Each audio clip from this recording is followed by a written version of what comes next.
Champion হওয়ার মানসিকতা নিয়ে আগামী সাফ চ্যাম্পিয়নশিপে খেলবে বাংলাদেশ। ভারতের বিপক্ষে ২২ বছর পর পাওয়া জয়ের পর গোলদাতা মুরসালিন এমনই আত্মবিশ্বাসী।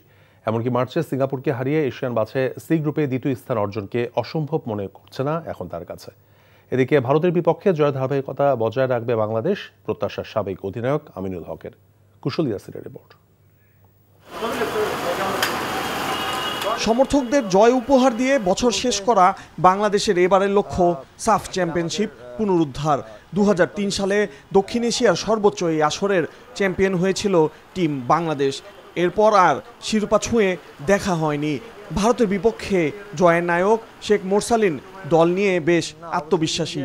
আমার যেটা টার্গেট সেটা হচ্ছে যে আমার সাফ জেতাটা হচ্ছে আমার এখন মানে অ্যাজ এ প্লেয়ার হিসেবে এটা একটা বিরাট ব্যাপার।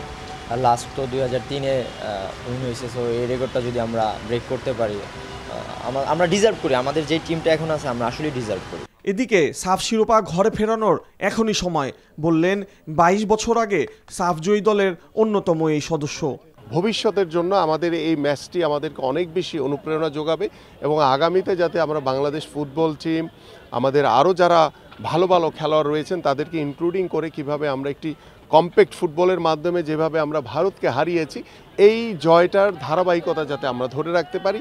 আগামী বছর মাঠে গড়ানোর কথা দক্ষিণ এশিয়া ফুটবলের সর্বোচ্চ এই টুর্নামেন্টের। কুশল ইয়াসির, এনটিভি নিউজ, ঢাকা।